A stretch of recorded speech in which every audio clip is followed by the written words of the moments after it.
Yo, have you heard about Anchor? It's the easiest way to make a podcast. Let me explain. It's free. There's creation tools that allow you to record and edit your podcast right from your phone or computer. Anchor will distribute your podcast for you so it can be heard on Spotify, Apple Podcasts, and many more. You can make money from your podcast with no minimum listenership. It's everything you need to make a podcast in one place. Download the free Anchor app or go to anchor.fm to get started.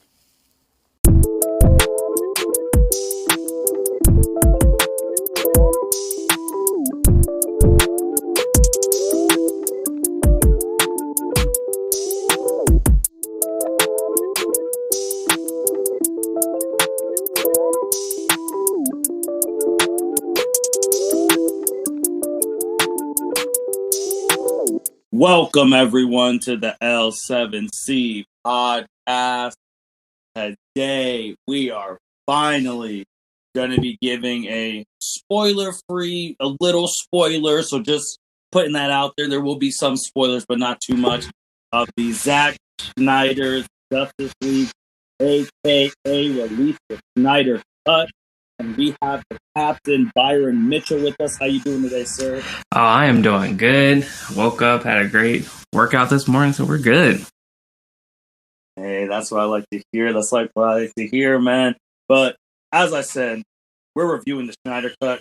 If you listen to Byron and I's last episode when we reviewed WandaVision and gave a preview of the Snyder Cut, we talked about how this has been 4 years in the making. There was rumblings in 2017 about how there's a whole different movie than the Justice League that came out on theaters from Josh Whedon.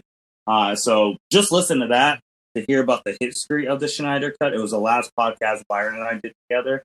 So listen to that to get the history of it. But man, this past March 18th finally came out on HBO Max. I had to get HBO Max just to watch this movie.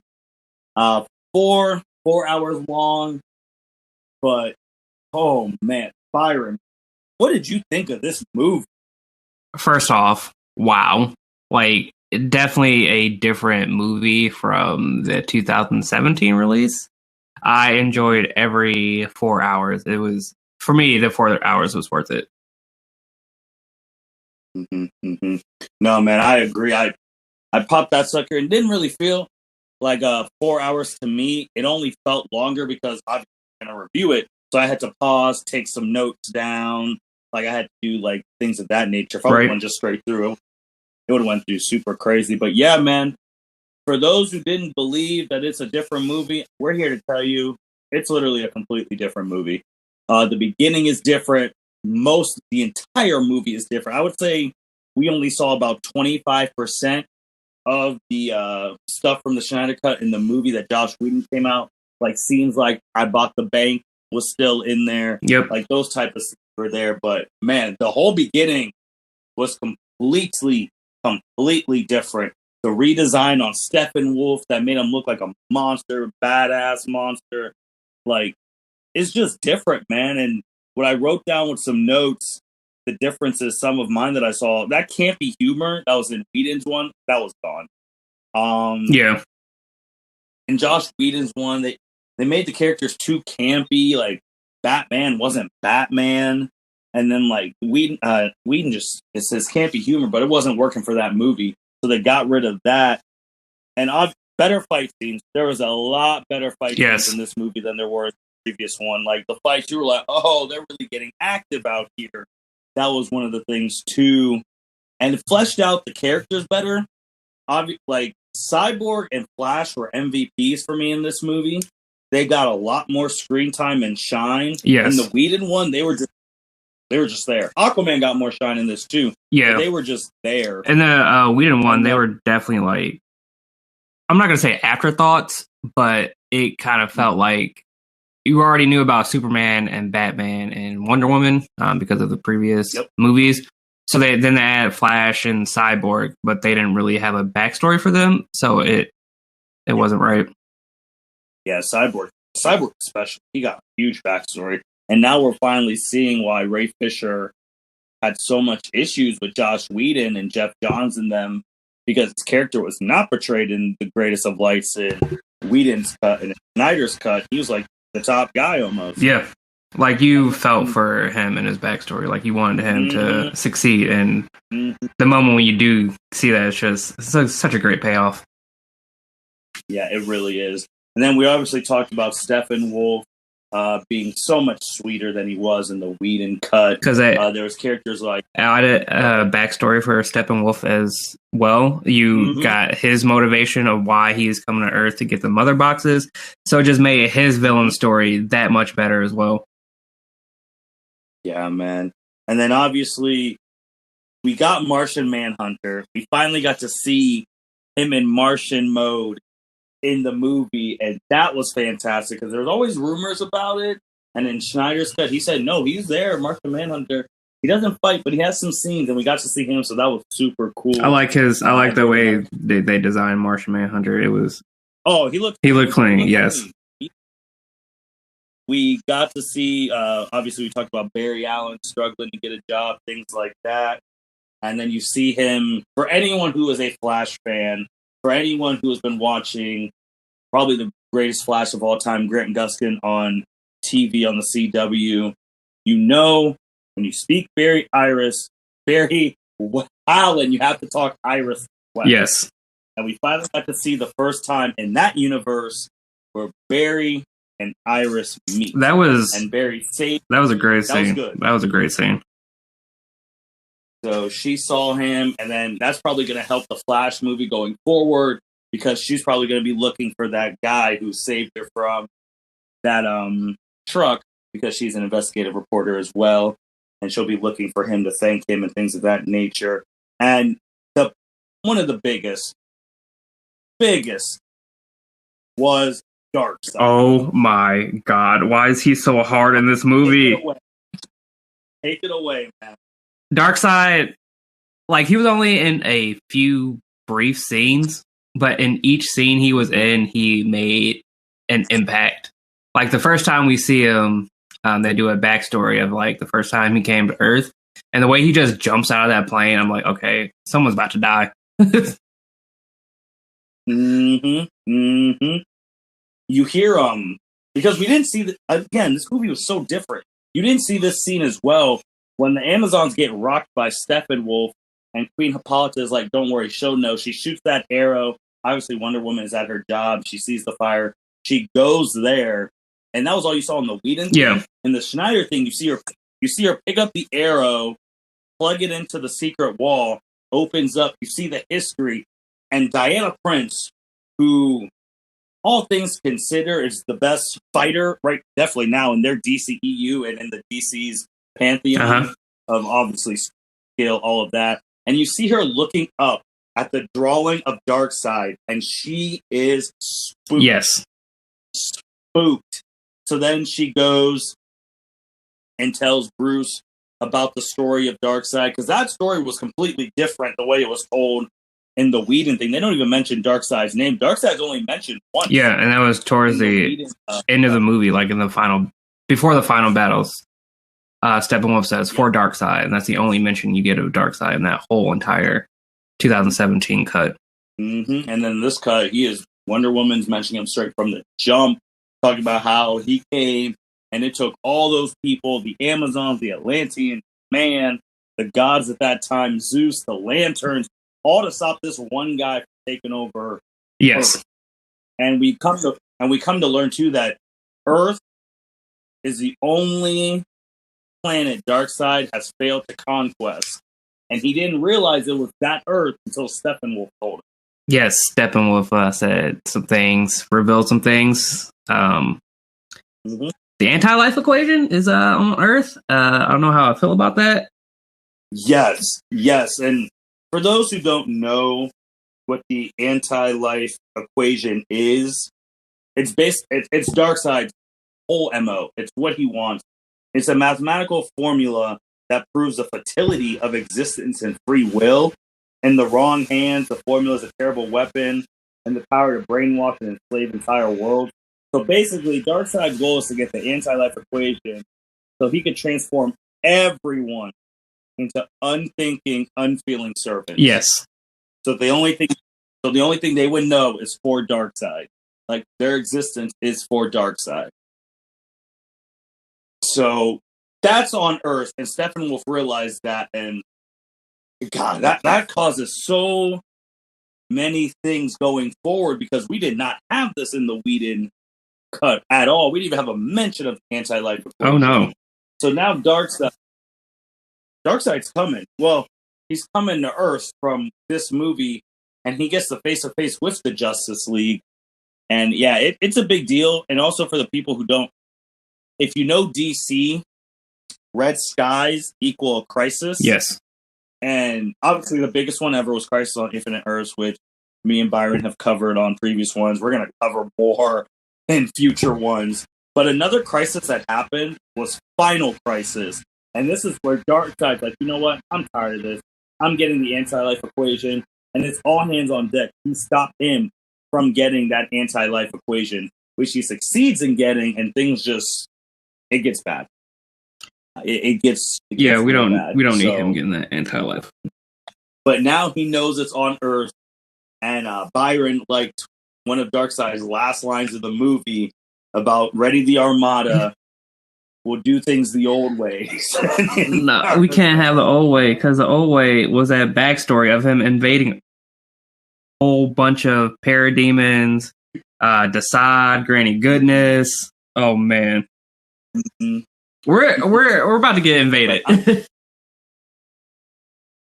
Yeah, like watching this movie, it's so crazy because I mean, all of our like nerd, our superhero messages, things like that. We've heard the rumors of this movie existing. We thought there was nothing of it at the beginning, but then you hear like Jason Momoa, obviously Aquaman, saying like, "No, I've seen it. It's real." And then you had Batman and Wonder Woman at Comic-Con's hashtag release a Snyder Cut. And it finally came to a head. The movement kept growing and growing. And it finally happened. And it's a big, big accomplishment for Zack and all the actresses and everyone involved. But it's also a monumental moment in cinema.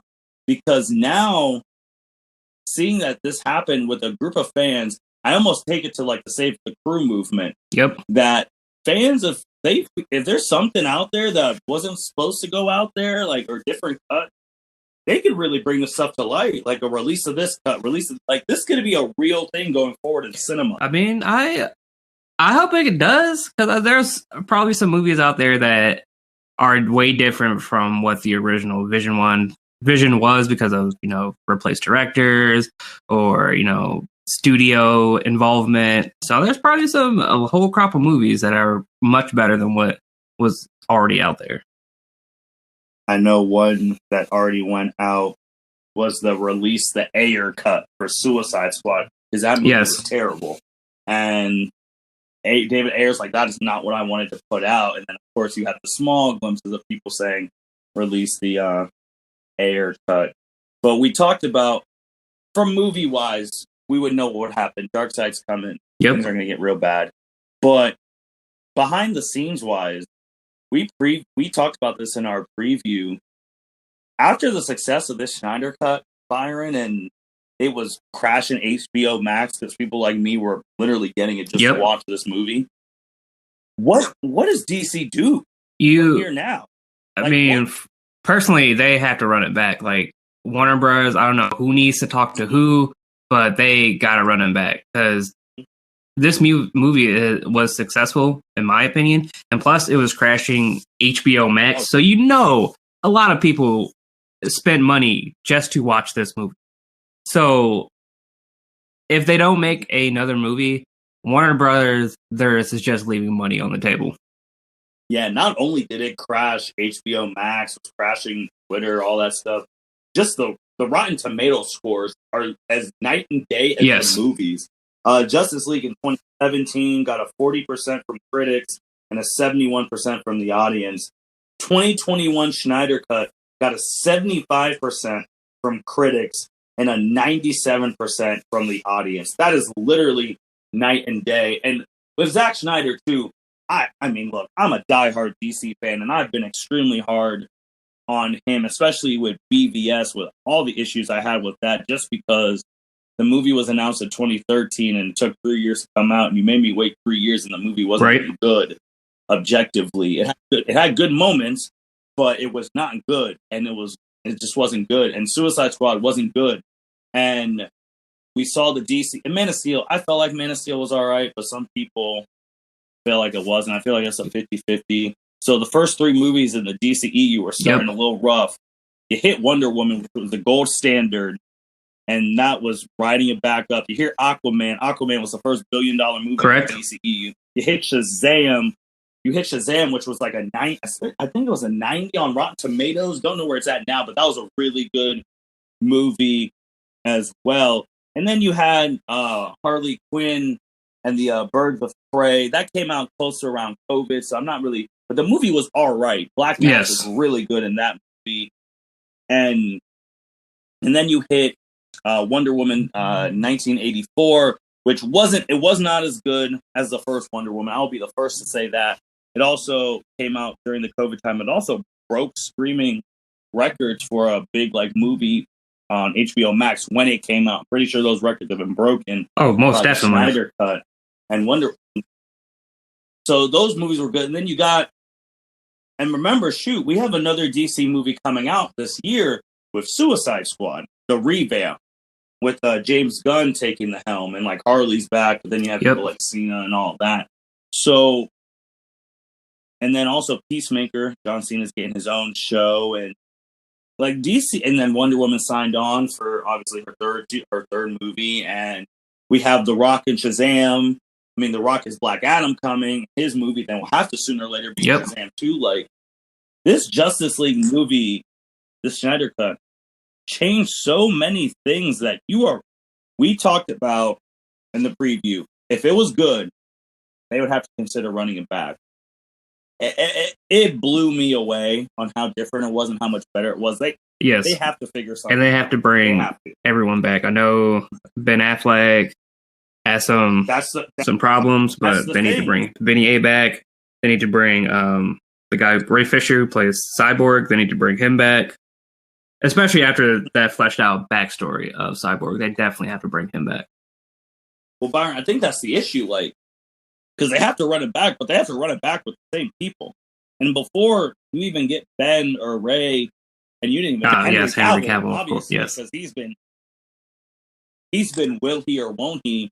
But the biggest thing is DC has to get Zack back. True. They got to get Snyder back. Because if you can't have the same situation where his vision gets changed, and then we're doing another 6-year release, the Justice League Snyder Cut Part 2. If you're you gotta let him go and let him do his thing in Justice League 2, because with the success this is getting, I can only imagine how much this would have made in theaters. Oh, if this had released in theaters without COVID, it definitely would have done some numbers for sure. Absolutely. So it's just and the cliffhangers at the end, you can't leave it like this. Not Dark the nightmare scene. Oh no. Lex Luthor. Yep. And the nightmare scene. So in BVS, one of the many issues people had, me included, was this random scene with Future Flash talking to Bruce Wayne saying Lois is the key, and you're seeing this nightmare scene. You're just it made why is this in no sense to the plot of the movie. Yeah, in BVS. In Justice League, Snyder Cut, you see glimpses of it again, and then when Bruce is sleeping, you see more of it, and you see what's going on, and you see him with an older Flash, a Cyborg, Deathstroke, Mera, and obviously, it's another big thing of the Snyder Cut, the return of Jared Leto's Joker. That was a guy who got tore to shreds in Suicide Squad, and his Joker, be it not enough screen time or just the way he was perceived, wasn't doing it for me.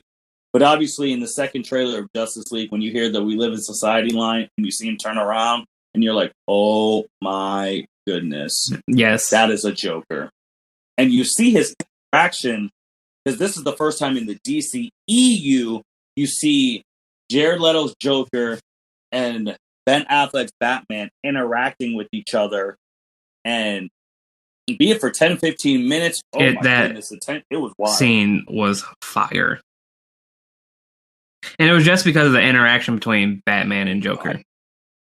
Like, that was crazy in itself. And the previous nightmare scene is you see Darkseid coming to Earth, and he kills everybody.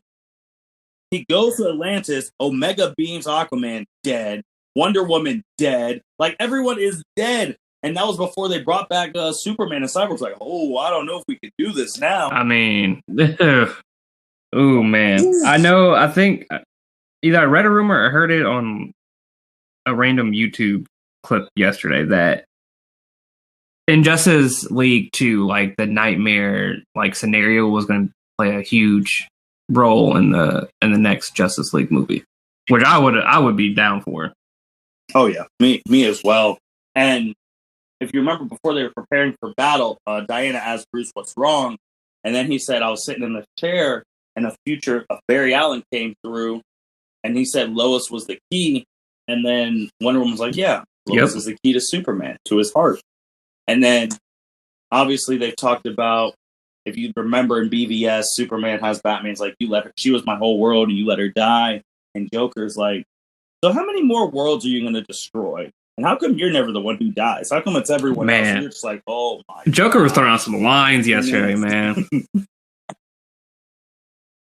And then, because obviously, if you've played the Injustice Gods Among Us games, Joker drugs Superman into thinking he's fighting Doomsday, he's fighting Lois, and then it kills Lois, and then it actually triggers a nuclear bomb and blows up Metropolis, and then he becomes evil Superman. We go from there. If Justice League 2, if Future Flash knew Lois was the key, can you imagine in Justice League 2 where they're asking Darkseid, Desaad, and Granny Goodness, what are we going to do about the Kryptonian? And he's going to be like, oh, I know what to do with him. And then he kills Lois. Man. Because they're too slow to stop him. And that sets Superman off the... Because remember, there was a scene where Darkseid came over Superman, who was groveling, putting his hand on him, basically saying, it's okay. And that's where he takes control. And this might be when he has the anti-life equation, takes control of him, because Lois is the key, which means that we don't... You got to protect Lois. You got to keep her safe. Because you do not want to deal with an unhinged Superman.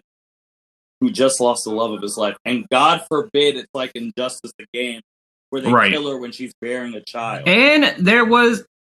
I noticed this yesterday. In one of the scenes, she opens up a drawer with there's her Daily Planet badge and her pregnancy test. So I wonder if they're alluding to that she might be pregnant. Like, man, and most people didn't cap that. Good eyes on you, man. But it's something too. And after, obviously, when he has that dream, Bruce, he wakes up and just sees an alien flying to his house, his penthouse. And then Martian Manhunter's like, Darkseid's not done with this planet. He's coming for the anti-life equation. And he's like, I have a stake in this world, and it's time I start fighting for it. I'm like, oh well. It's good for you to join. Right. You just a couple movies just sitting there. Okay. And then he leaves, and then he hits Bruce with none of this would have been happening if it wasn't for you. Like, your mom and dad would be proud. I was like, not. Yeah, I mean, man, he's right. None of this would be possible without him, because he got the team together. You know what's funny too? I haven't even sent you this picture, but you know how Stefan Wolfe was talking about Darkseid, saying there's no protectors here, no Kryptonians, no Lanterns. He did. He underestimated the bat. If you take out the bat, because he get formed. Yep, he promised Superman right before he died that he would protect everyone and get them together, and he lived up to his promise. And there's another small thing in this movie too, is you see just Alfred's interactions, small ones, but with all the members of the Justice League. I really like that, because to be honest, I mean, Jeremy Irons is the best actor in the whole movie. So, like, just from acting. So, and him as Alfred is really good. And you see him interacting with Diana and Clark and all of them. So that, and just see, like, Alfred's a respected person that was amongst the league. Definitely good scenes with him and the Justice League members. But I was not expecting him to have a scene with Superman in a black suit, though. That was nice. Remember, Bruce told Alfred he's going to show up here. So, and Alfred's like, "How do you know? Yep. Faith, he's going to show up here." And that's what Alfred's like. If you said you come, let's hope you're not too late. And when Superman's walking, you remember the lines that Jor-El said in Man of Steel about, like, they're going to follow you, they're going to stumble, but they're going to follow you, and together you guys are going to accomplish great things. So obviously that happened too. And to be honest, when running it back with Justice League 2, maybe Darkseid, is Justice League 2 even Darkseid? Because remember, at the end with Lex Luthor, now he's bald now. And this there's a difference between the Whedon version and the Snyder one. In the Whedon one, he's just like Deathstroke's there. He's like, well, God's back alive. God is Superman. And he has a little band, so it's time I make my own. This one, he's more sinister with it, because Deathstroke's there, takes off his helmet, actually has some dialogue. And apparently, Lex was alluding to, in this universe, Batman took out Deathstroke's eye. And comics, it's Green Arrow who does that. But in this universe, seems like Batman. And then Lex Luthor is just like, if you want the Batman, this may help. His name, he said the man's real name, Bruce Wayne. Deathstroke was like, all right, no, I'll have that drink. Let's sit down and talk. Like, So now, possibly, before Darkseid even gets there, we're dealing with the Injustice Society and Justice Gang. Because, remember, if you did watch BVS and you watched the regular and the Ultimate, Lex Luthor knows who all these people are. Like, he knows Superman, he knows who all these people are. Because remember, when Bruce found out about the other metas, he found out off of Lex's drive. So Lex has been following Diana, and he knew about Cyborg, he knew about Arthur, he knew about Barry. So he knows who these people are, and to just blatantly just tell Deathstroke who Batman is, that was supposed to set up the Batman versus Deathstroke fight in Ben Affleck's Batman movie that he was going to write. Looking back on it, that probably would have been a fire movie too. Yeah, and he obviously, you alluded earlier that he was having some issues, and that happened, and now we have Robert Pattinson. But man, this changes a lot of things. You already see it on YouTube everywhere. Everyone talking about, like, where do they go from here with a sequel? Because you got a slate of DC movies coming out, and what do we do? And people went into it with zero expectations, and now seeing the Snyder Cut, you're just like, I want more. Like, I've been watching just clips on YouTube now that I've actually watched the thing, but man, I good on them, man. 4 years, a love letter to the fans, everything, and this movie makes you want more. If this movie had came out 4 years ago, can you imagine where we would be right now? Oh my gosh. If this would... And unfortunately, I think for also people who don't know, the reason this movie did not come out 4 years ago is Zack Snyder had to leave because his daughter committed suicide. So you obviously you can't direct with that type of stuff because you have to be there for your family. And then Whedon took over. And Byron, that's something I want to talk about too, that Josh Whedon is not a slouch. At that time, in 2017, when Justice League came out, he was the director of the two biggest superhero movies, money-wise, of all time, in Avengers 1 and Avengers 2. So, like, I don't, maybe because it wasn't his project from start to finish and he was the villain, but if you just think about that, like, the director for Avengers 1 and 2 didn't nail a superhero which is movie. So strange. Like, that's crazy. And then you see the reports now how he was treating staff unfairly. Jeff Johns, who's a big dog at DC, wasn't doing anything, and Zack was like, he felt for him. And if you didn't, and then in like the current era's DC director, producer, GOAT, Christopher Nolan, he told Zack, do not want Whedon's movie. Like, for your own mental health, all of that. Don't watch that. Your time will come sooner or later. And obviously it's time Josh, in 2021. No offense to Josh Whedon. He's directed some great movies, like you said, but he absolutely butchered Zack Snyder's vision. These movies are night and day compared to each other. Night and day. Like, the beginnings are, again, only 25% of the movie's the same. And this is a 4-hour movie compared to a 2-hour. Like, it's just crazy how the movie started. Like, it's so different. Now you see, the movie starts with this one, Superman, like, dying, and you hear his, like, yell across the entire place. And it hits the mother boxes. And then when they're talking about, like, dude, these things have been here forever. Why did they not attack until now? And they're all like, because Superman died. The mother box heard Superman's scream of death. You see it hit each mother box. And it's just like, oh yeah, the Kryptonian's dead. It's time to take these damn things. And you don't get that explained in Whedon's one. Whedon's one started off with that ugly Henry Cavill. Well, Henry Cavill's obviously not ugly, but CGI. That ugly mug of him with the mustache. That's terrible CGI. Terrible CGI. And then they got rid of that garbage of the parademons being like to fear. Batman dangling that guy over the edge just so he can get a parademon. That was gone. And then also, like, the whole final battle fight was completely different. Like, it's just so different, and it's crazy how this has really been in the vault all this time.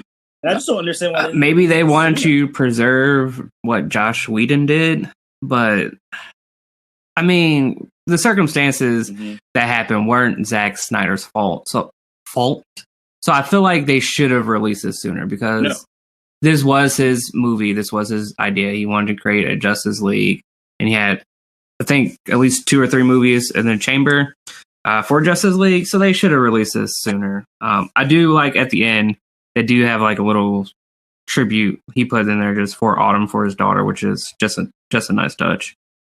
Absolutely. I'm saying that it should have been released earlier. You release it while all these people are still under contract or new in their contract, because they would have saw the success of this and they would have re-signed. Warner Bros. I don't know what they were doing, but like this movie, if they had it released sooner, they could have definitely got more movies out of it. But man, they dropped the ball on this one. Yeah, and it makes me super excited for like the other stuff like we mentioned. We didn't even mention Flash, Ezra Miller's movie, which, remember, this movie, God, we need to see a trailer, because this movie has rumors around it like no man's business about Ben Affleck being in it and Michael Keaton.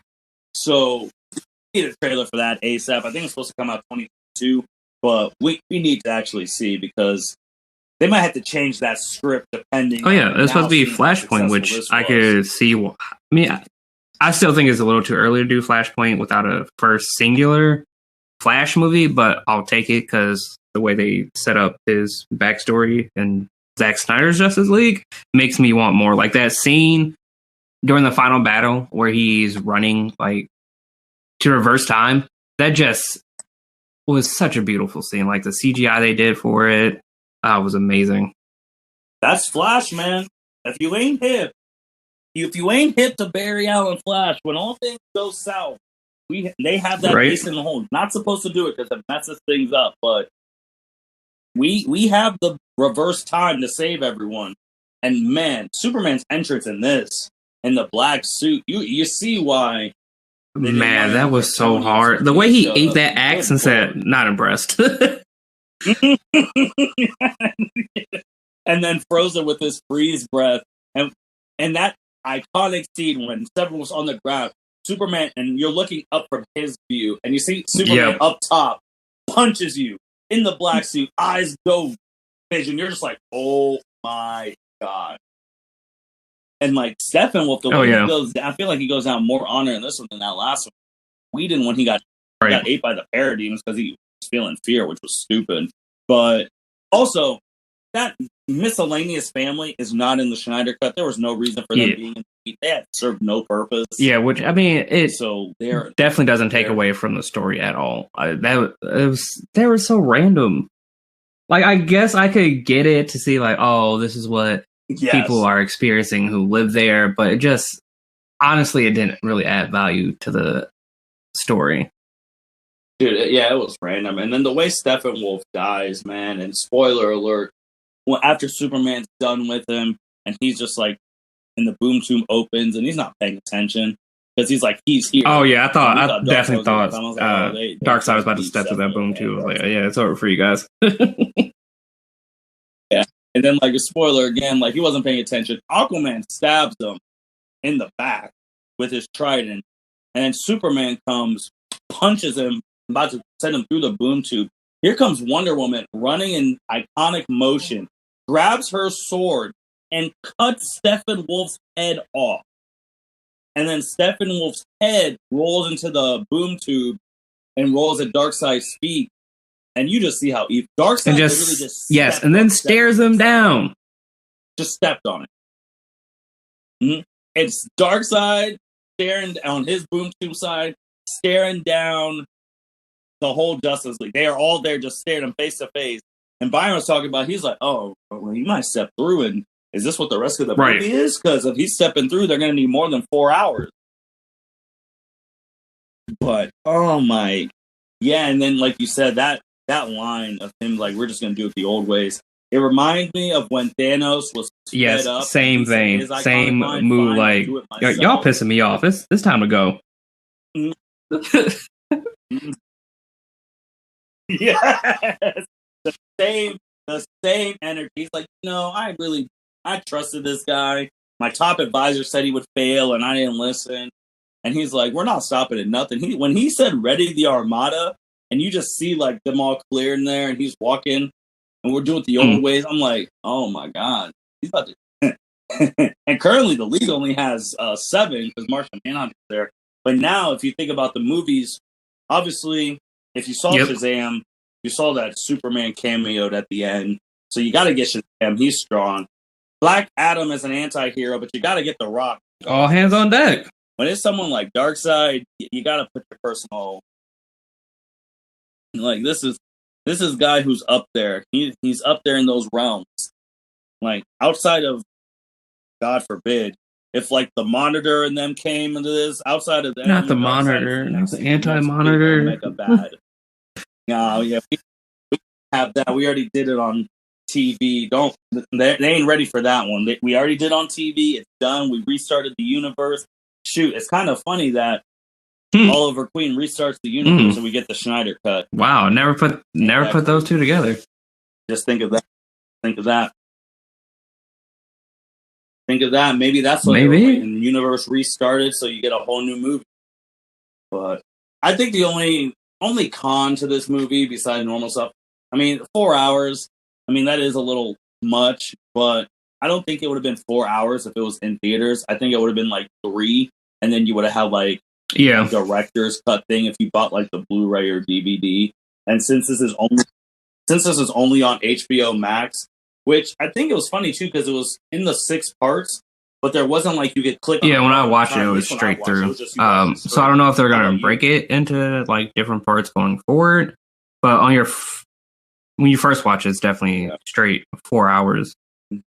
No breaks. But they do like have title screens that say, oh, this part's next. So, I mean, it was good. Mm-hmm. Yeah, it was good. Yeah, that's the only con I'm seeing. But again, I don't think it would have been 4 hours in movies. I think it would have been 3, and then like an extended thing on your Blu-ray DVD if you bought it. What cons? It was the time. Did you have? Was it just the time? Or definitely wouldn't have been 4 hours. 3 tops, maybe 3.5, but definitely wouldn't have been this 4 hour gauntlet. But like I said, like watching it doesn't feel like 4 hours. No, it doesn't. And yeah, everyone was just so different. Everyone was so much better. I mean, definitely did a better Batman in this version. We know I wasn't feeling him in like BVS. He was such a or Justice League. Justice League, that was the worst. But definitely, that was one of the worst Batman definitely way better in my life. He was a leader. He was a leader. He was the leader of the team. It's always funny how that works out. The mortal's always the leader of the team somehow, some way. And then, like, it was just significantly better. And it's there was the meme from The Social Network where Andrew Garfield's like, I'm not coming back for 30%. I'm coming for all of it. And I've seen the meme now of him saying, no, I'm not coming back for 30%, the Snyder Cut. I'm coming back for all of it. Yes. 2, Man of Steel on 2, Twitter, it's Batman trending. Restore the Snyderverse, and I'm for it. Restore the Snyderverse. Like, that's part 7. I never thought 2 years ago, I'd be like, if it comes out, whatever. But now actually seeing it, I'm with it, man. We gotta restore the Snyderverse. I mean, we've already established there's multiple Earths due to Crisis on Infinite Earth, so it really doesn't matter. So just restore this. There's so much stuff they could do just based off this movie. Just with the adding of the Martian Manhunter, the extended nightmare scene. There's so much stuff they could go with this. And we haven't even talked about, too, with the wars and all that stuff, where Bruce is telling Diana, like, yeah, you got to get over working with an Atlantean because, they haven't spoke for thousands of years. And if you remember the Flashpoint storyline, one of the main reasons the world has gone to poo is because the Atlanteans and the Themyscirans are at war with each other. So just remember that. Just remember that if we see that in the Flash's movie, and he's wondering why Diana and Arthur hate each other, they go to war and it causes the end of the world. So just remember that going forward. But man, Byron, I think we covered it all. I don't think we left any stones unturned. Oh, well, we forgot to mention Ryan Choi's in the movie. So he could be a future Adam. So we'll have to watch out for that. He's in the movie. Yep.